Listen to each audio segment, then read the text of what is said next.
Question है, metal X combines with a non metal Y. एक metal है जो एक्स है, कंबाइन कर रहा है नॉन मेटल वाई से by the transfer of electrons to form a compound Z, और कंपाउंड बनाता है वो जेड, यानी कि एक्स ने वाई के साथ में कंबाइन किया है और क्या बनाया है, जेड बनाया है, राइट। अब ये एक मेटल है और ये एक नॉन मेटल है और ये एक कंपाउंड है। State the type of the bond in the compound. साफ साफ लिखा है यहाँ पर कि ट्रांसफ़र ऑफ इलेक्ट्रॉन से जो है वो कंपाउंड बना है, यानी कि सपोज एक्स ने इलेक्ट्रॉन दिया है, वाई ने इलेक्ट्रॉन लिया है।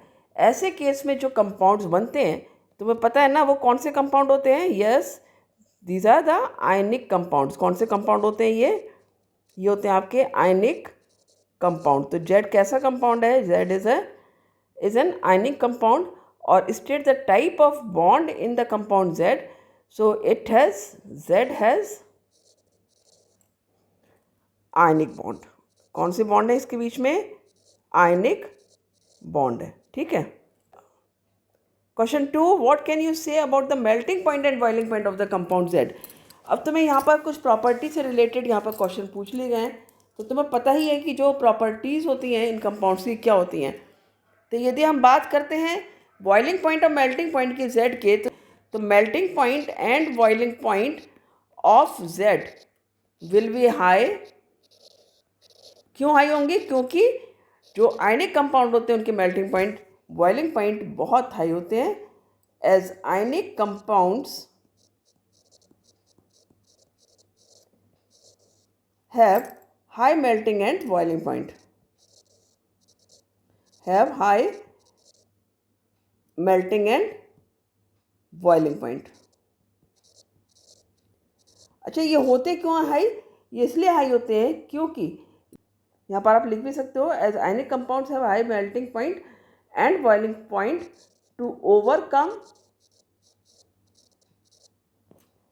द फोर्स ऑफ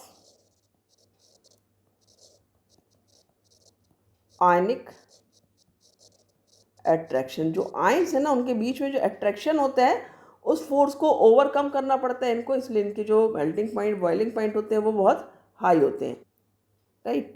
नेक्स्ट है आपका, will this compound dissolve in kerosene और पेट्रोल। तो हमें पता है कि जो आयनिक कंपाउंड्स होते हैं वो डिजॉल्व नहीं होते केरोसिन और पेट्रोल में, केवल वाटर में ही डिजॉल्व होते हैं।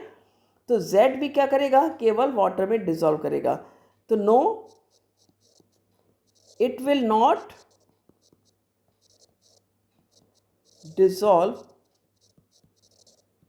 in kerosene oil, ठीक है, क्योंकि जो आयनिक कंपाउंड है वो नहीं डिजॉल्व होते हैं। तो केरोसिन ऑयल और पेट्रोल, इनमें ये डिजॉल्व नहीं होगा, केवल पानी में ही डिजॉल्व हो सकता है। फोर्थ आंसर है आपका, will this compound be a good conductor of electricity. क्या ये कंपाउंड इलेक्ट्रिसिटी का गुड कंडक्टर है? यस, जो आयनिक कंपाउंड होते हैं वो गुड कंडक्टर ऑफ इलेक्ट्रिसिटी होते हैं क्योंकि उनमें आयन प्रेजेंट होते हैं जो कि मूव करेंगे और इस तरह से इलेक्ट्रिसिटी पास हो सकती है। तो yes, Z will be a good conductor of electricity.